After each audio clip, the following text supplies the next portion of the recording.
And so, one of the benefits of a trust over a will, which is pretty much what we're going through today, is that you can completely customize distribution on this. One of the greatest benefits of a trust is you can control when your beneficiaries and how your beneficiaries receive their inheritance. For instance, you can stagger distributions to minor children or to people that have spending problems. You can require certain conditions be met.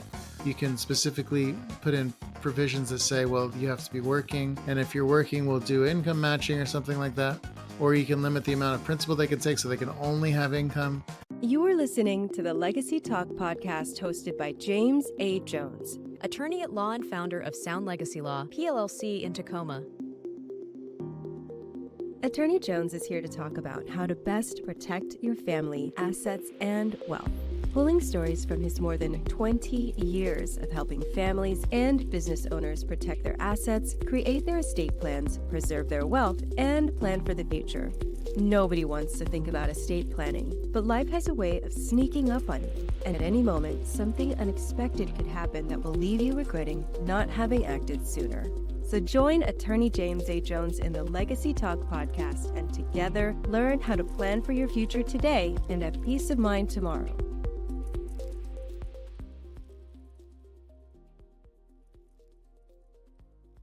Welcome to Legacy Talk. I'm your host, James Jones. I'm an estate planning attorney in Tacoma, Washington. I've been practicing for over 20 years, and my main practice areas include estate planning, probate, and estate administration. On Legacy Talk, we discuss topics surrounding families and estates.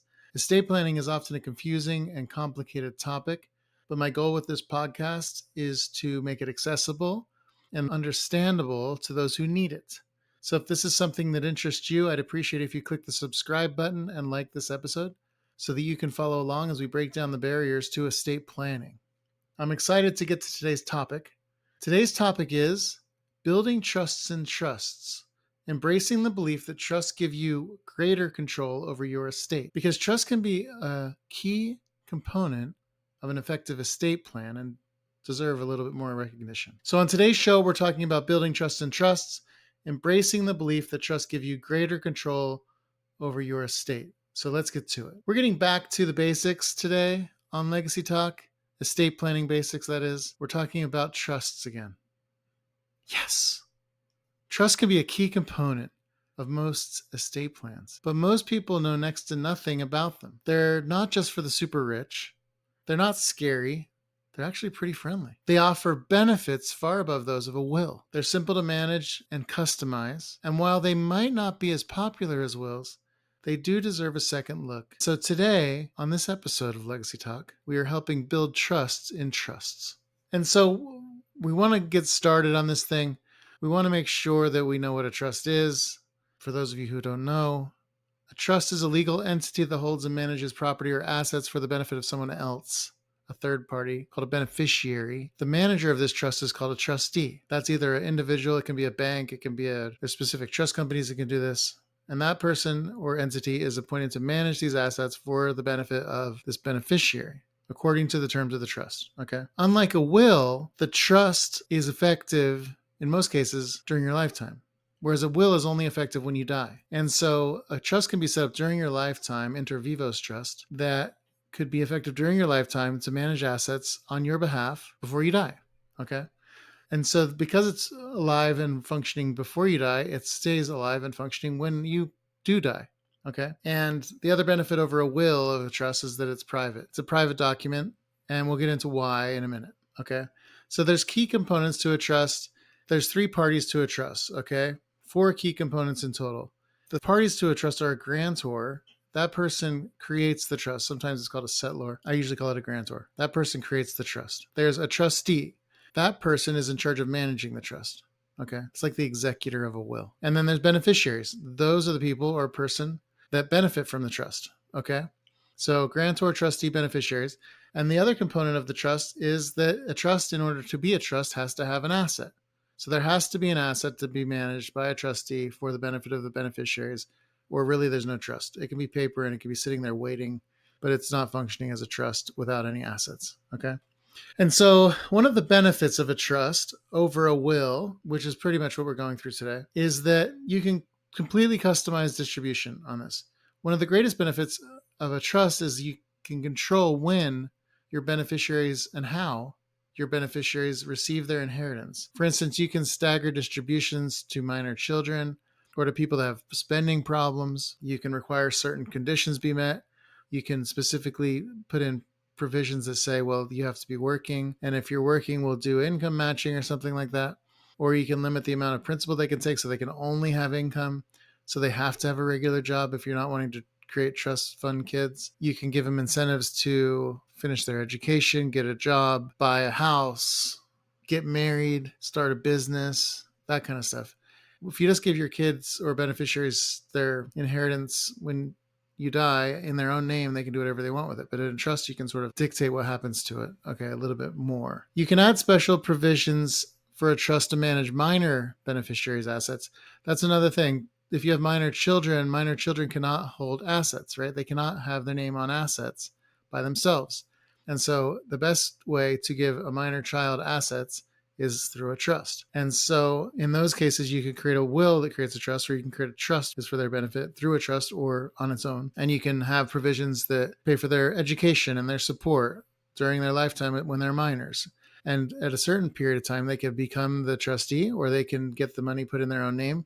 That's up to you. You can also create trusts for people with disabilities or other issues that might make it so that they rather not have assets in their own name. And so that's one of the big things about flexibility of the trusts. And basically, protecting the assets against being misused is a key component of their benefit, right?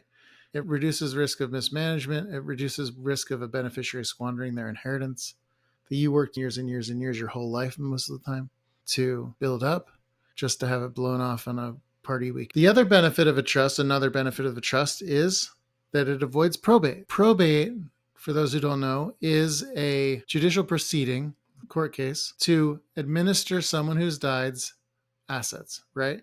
It's the legal process of validating a will or no will, appointing an executor, paying off debts, distributing assets. Essentially what probate is doing is it is allowing you to clear title for someone who cannot sign their name anymore because they've died. Okay. And it's the process of getting someone appointed as executor by a judge or a court who has authority to give a person the ability to administer assets for someone who is deceased. Okay. The downside of probate is it's fully public. It's a court case. It takes months to do. It takes a lot of time. Usually you can't do it by yourself. You usually have to get a lawyer to help you, which is not cheap. Lawyers are not cheap. But it's mostly the time and the hassle that's the issue. And so my recommendation for my clients is avoid probate if you can.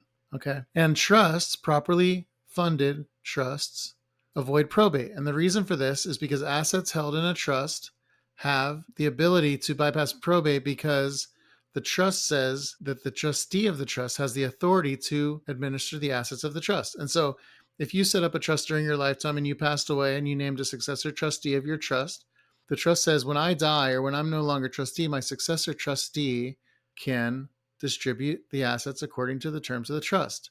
And so since there's no need to go get authority from a court because the trust gives that person, the successor trustee, authority, no probate is needed. Okay. And that means it's private, right? Probate is a public record. All court cases are public record, and trust administration is private. The trust doesn't get recorded anywhere, doesn't get filed anywhere. And so it's completely private. Your nosy neighbor's not going to come over and take a look at what you've got. Okay. And beneficiaries or non-beneficiaries that might be family members that you don't want to know what's going on with the assets in the trust or the distribution of your estate will not know. They have legally no right to see it, okay, if they're not beneficiaries. Another benefit of a trust is that you can do a really tailored job at defining your estate or planning your estate, okay? And there's different types of trusts for different types of situations. The most common trust that we do in my office on legacy law is the revocable living trust. A revocable living trust is basically a will substitute that holds assets during your lifetime and allows you to maintain control just like you would if these assets were in only your name. But you're the grantor, trustee, beneficiary of the trust. You're all three parties to this trust. And during your lifetime, you manage your assets just like you would if you didn't have anything in the place. And when you pass away, the trust avoids probate. So, and during your lifetime, you can make changes. You can amend the trust. You can even revoke the trust. You can take assets out, put assets in. change trustees, all of that stuff during your lifetime. They're fully within your control. You can also create irrevocable trusts, which permanently transfer assets of yours into a trust that's irrevocable, which means it doesn't get changed or it can't be changed. This has some asset protection benefits. It can offer tax benefits. There's special needs trusts. These are for people with disabilities. They're designed for people with disabilities so that they can keep their benefits. So Social Security disability or Medicaid or both. If they receive money from an inheritance, it's likely that they'd lose benefits. So by putting it in a special needs trust, they wouldn't have to lose those benefits. And there's episodes about these different types of trusts within this Legacy Talk if you search specifically special needs trusts. You can also do charitable trusts. You can do minors trusts. You can do education trusts, all different kinds of trusts. And so they provide flexibility for changing circumstances, things like remarriage. If grandchildren are born, they can address changes in financial needs of a beneficiary. And so these trusts are very flexible. Okay. Another benefit of trusts is estate tax mitigation. Okay. Reducing the estate tax. Washington, as faithful listeners of Legacy Talk know, has its own estate tax with an exemption of $2.193 million, which is very low. As we've talked about, if you have a house in Washington and you've worked hard in Washington and saved money for retirement, you most likely have a taxable estate. And so using trusts to avoid estate taxes is a good way to avoid them. Okay. And so by transferring assets into an irrevocable trust, when you pass away, called a bypass trust or a credit shelter trust, you can shelter assets that count against your exemption, typically for your surviving spouse or for your kids, which can reduce the taxable estate for people subject to the estate tax. There's such a thing as a generation skipping trust where you can give money to your grandkids instead of your own kids. That's not as big of an issue these days because the federal exemption is so high. I don't know. We don't do a lot of generation skipping trusts anymore. We do dynasty trusts though, which we'll talk about in a minute. There are income tax benefits as long as for trusts, if they're charitable trusts, there's some significant income tax benefits because you get the charitable deduction by putting them into the trust for estate tax or for income tax. And you can also gift to trusts and still get the gift tax exemption, the annual exclusion. So that's an option too. So you can still manage your assets just like you might normally do within the structure of a trust and have significant tax advantages. So that's one of the things to consider with your estate plan is, well, let's think about this the right way. Can I minimize estate taxes? Can I minimize income taxes? Can I protect assets for my beneficiaries? Consider a trust for that.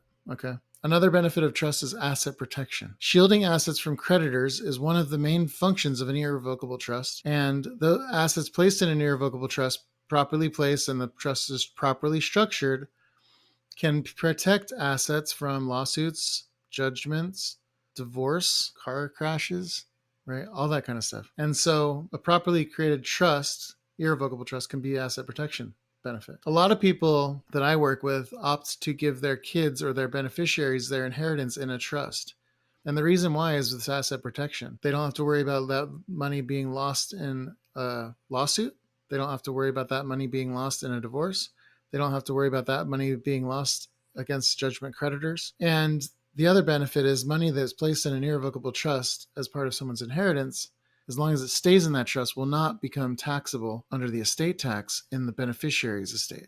So you can pass, say you gave your kid $2 million or $1 million in an irrevocable trust, sometimes called a dynasty trust, and that kid leaves that $1 million in the trust and it grows to 10 million. That money, or 5 or whatever, right?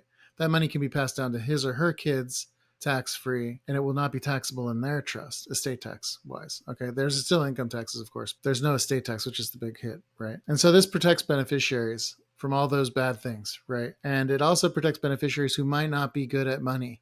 So you can put someone else in charge to manage the trust, right? Or someone as like a co-trustee to help manage the trust for their benefit. And these dynasty trusts, like I mentioned, can be set up so that when your child dies, say you created a trust for your child, and you can give them the ability to assign this money to their children or their spouse or charities or whatever. You can also make it so that when they die, they can assign it and it goes to a trust for their kids, right? And that sort of perpetuates that tax-free passing of assets, estate tax-free passing of assets. So it's pretty cool. Another benefit of a trust over a will plan is managing incapacity.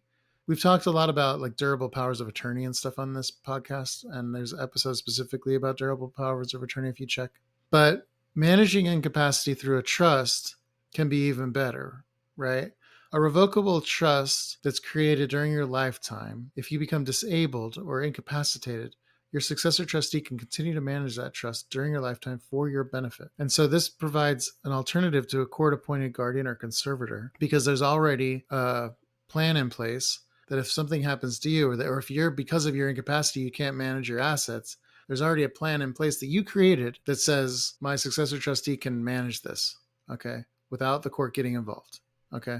So that avoids court intervention, which is another public proceeding. A guardianship is like a probate for someone who's alive. And so if you're disabled or incapacitated, your trust can continue to work for your benefit by someone that you trust under directions that you set, okay?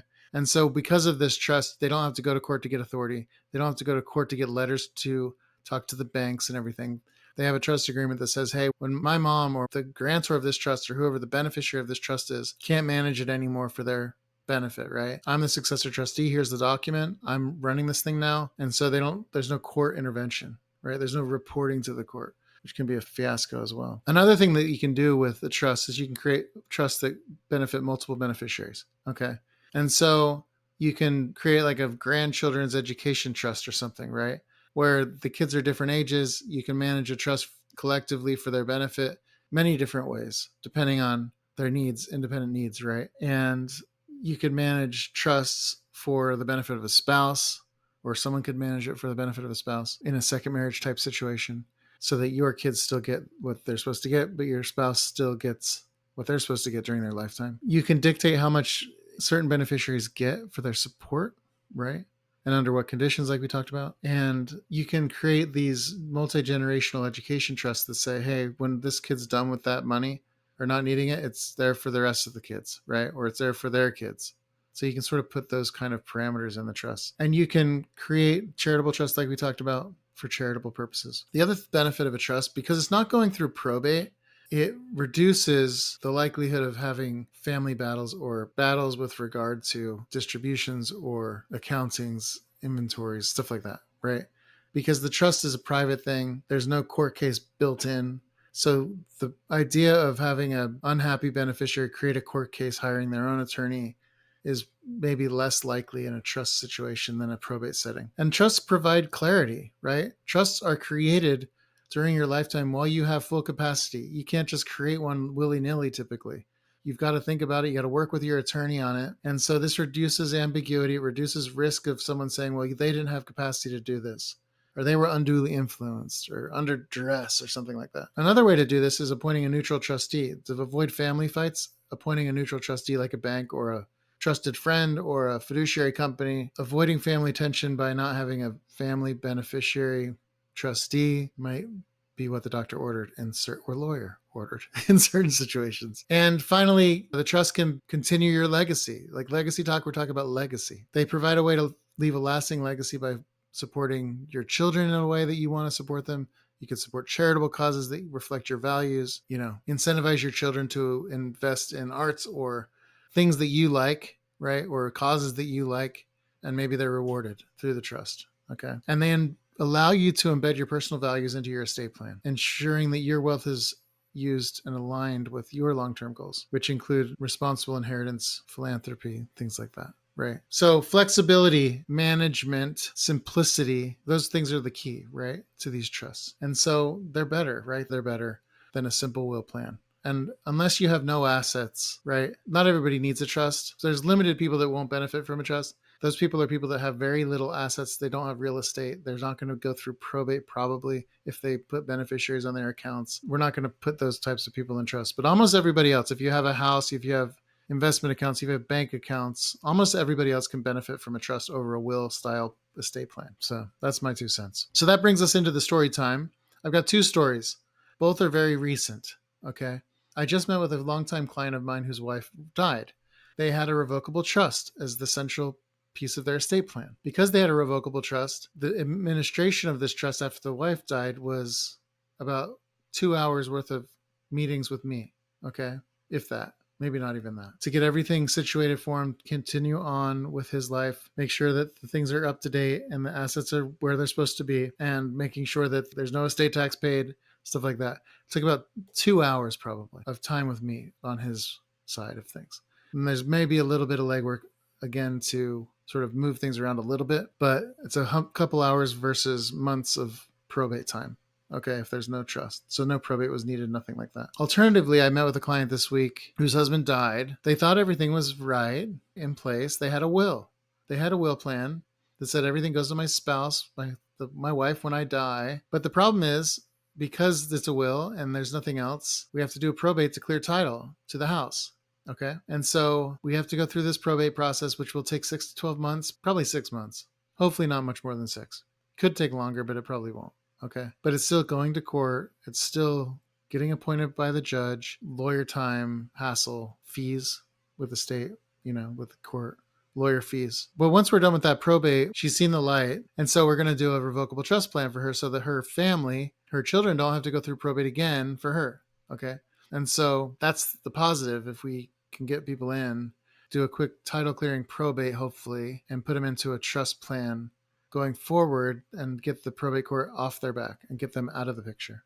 And that's the goal, right? We want to make sure that these plans that are created, that I create with my clients, are simple, they're straightforward, they're easy to administer, ideally without the court involved, right? We want to make sure that's what we want to do. And so that's the way I do it, okay? 20 years of doing this, almost 22. Okay. So that brings us into the in the news is triumphant return. Sometimes we don't talk about in the news or something good. This week we got something good. And this week's something good in the news segment comes from my own alma mater, Brigham Young University, BYU. This is from the Deseret News.